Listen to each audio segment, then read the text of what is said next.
Quels sont les 5 indicateurs qu'il n'y a plus d'amour dans votre couple? Quels sont les 5 indicateurs, les 5 drapeaux rouges qu'il n'y a plus véritablement de lien entre vous, qu'il n'y a plus de sentiments amoureux dans votre relation de couple? Bonjour, je suis Myriam Bidot, coach et thérapeute de couple depuis 2009. Je vous accompagne ici dans mon cabinet près de Lyon et également à travers mes programmes de coaching à distance depuis de nombreuses années. Alors, dans cette vidéo, je vais vous parler des 5 indicateurs qui montrent que, en réalité, la relation est vraiment dans une mauvaise passe, pour pouvoir vous permettre de faire un point assez concret sur votre relation et mettre en place les actions nécessaires pour pouvoir y remédier. La première chose déjà, c'est de comprendre que l'amour ne suffit pas. Il ne suffit pas juste de s'aimer pour que la relation fonctionne et que tout aille bien. C'est en réalité un peu plus complexe de ça. Une relation amoureuse demande du travail, demande de l'investissement, demande de l'engagement et surtout découle d'un choix, et c'est un choix qui est agi.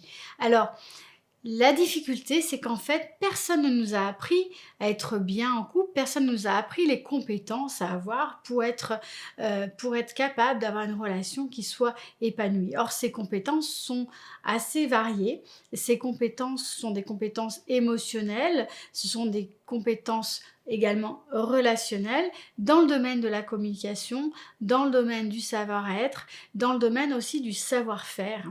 Et donc, c'est des choses qui ne sont pas innées et qu'on a besoin en fait de développer et qu'on n'apprend pas à l'école ni dans nos familles. Aujourd'hui, on va parler justement des 5 indicateurs que ça va vraiment pas dans votre couple. Le premier, c'est la présence d'un des 4, ce que j'appelle, c'est pas moi d'ailleurs qui l'appelle comme ça, c'est John Gottman, un thérapeute américain, les cavaliers de l'Apocalypse. Ces cavaliers de l'Apocalypse, il y en a 4 et ce sont vraiment des drapeaux rouges. C'est le mépris sous toutes ses formes. Et en fait, dans le mépris, vous avez vraiment des gradations variées, multiples. Ça peut aller de la raillerie au fait de tout le temps déboulonner votre conjoint, etc. Le deuxième cavalier de l'Apocalypse, ça va être la fuite. Le troisième, c'est d'être constamment sur la défensive. Et le quatrième cavalier de l'Apocalypse, c'est l'attaque. Donc ces 4 attitudes dans le couple, ça s'appelle les cavaliers de l'Apocalypse parce que quand ils sont présents dans la relation, c'est d'après John Gottman un indicateur que la rupture va intervenir dans plus de 90% des cas. Ça, c'est basé sur des études cliniques. Par contre, ce n'est pas une fatalité. Ces cavaliers peuvent être évincés de votre relation, mais ça va découler d'un choix qui découle en général d'un apprentissage. Deuxième indicateur qu'il n'y a plus d'amour dans votre couple, c'est quand on prend l'autre pour acquis. C'est-à-dire qu'en fait, on n'a plus vraiment conscience de la présence de l'autre. On ne le voit plus, il fait un peu partie des meubles. On est dans une espèce de truc où en fait on ne se voit plus, on se supporte, on se tolère, on passe l'un à côté de l'autre, mais en fait on n'est plus dans quelque chose d'incarné, de quelque chose où on est présent l'un à l'autre. Troisième indicateur, on ne se respecte pas l'un l'autre et souvent on ne se respecte pas soi-même parce que l'un ne va pas sans l'autre. Le respect de l'autre ne va pas sans le respect de soi. Donc, qu'est-ce qui se passe? On ne respecte pas le temps de sa partenaire ou de son partenaire.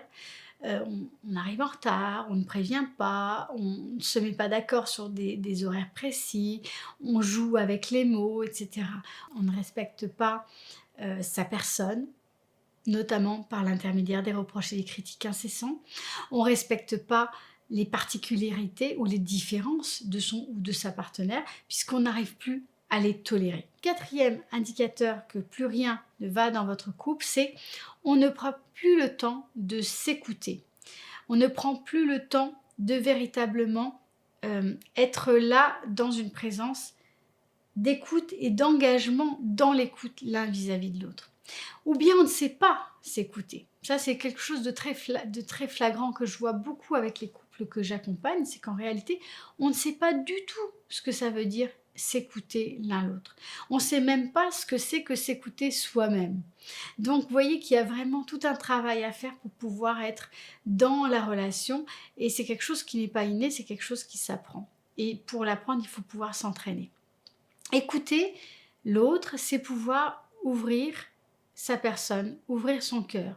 C'est pouvoir être dans quelque chose où il y a un espace qui est possible, où il y a un espace où il y a de la place pour l'autre. Si on est tout le temps sur la défensive, en train d'être dans l'interprétation avant que l'autre ait ouvert la bouche, il n'y a pas d'espace pour l'autre. Donc, l'écoute, c'est simplement d'être dans l'idée qu'en fait, on veut en savoir plus sur l'autre et d'apprendre à connaître l'autre, même si ça fait 30 ans qu'on est avec lui. Et 5e indicateur qu'il n'y a plus d'amour dans votre couple, c'est que on est focalisé sur ses blessures, on est focalisé sur ses émotions, on est embarqué dans son émotionnel, on est complètement fermé et pris dans ses histoires mentales, on est focalisé en réalité sur ce qui se passe en soi et on n'est pas du tout prêt à aller vers l'autre. On n'a pas envie d'aller vers l'autre parce qu'on est dans un jeu relationnel, on l'ignore parfois par représailles, c'est-à-dire qu'on est en fait dans un manque d'amour de soi et on est dans un manque d'amour de l'autre. Donc quand vous avez l'un de ces 5 indicateurs ou que ces 5 indicateurs sont présent dans votre relation, ça ne veut pas dire qu'il est trop tard, ça veut dire tout simplement qu'il est temps d'agir et il est concrètement temps de vous faire accompagner. Vous avez besoin d'apprendre à faire autrement et c'est tout à fait envisageable, c'est tout à fait possible. Donc, une chose à faire, faites un pas, vous pouvez me contacter, c'est juste en dessous de cette vidéo. Vous pouvez aussi télécharger mon guide de la communication. C'est un outil précis, un outil concret pour pouvoir communiquer. Je vous invite à partager dans les commentaires de cette vidéo votre expérience, savoir un petit peu comment ça s'est passé dans votre relation, comment vous avez peut-être surmonté certaines de vos difficultés ou comment vous vous heurtez à certaines de vos difficultés. Je m'en ferai un plaisir de pouvoir vous répondre. J'adore vraiment vous lire et j'adore aussi comprendre un petit peu quelles sont vos difficultés. Ça me donne de la matière pour pouvoir vous accompagner, pour pouvoir faire des prochaines vidéos. Si vous avez aimé la vidéo, mettez un petit pouce bleu et puis abonnez-vous à la chaîne. Comme ça, vous ne louperez plus les prochaines vidéos. J'en publie 2 chaque semaine. Je vous souhaite une belle journée. À très bientôt. Au plaisir de vous retrouver.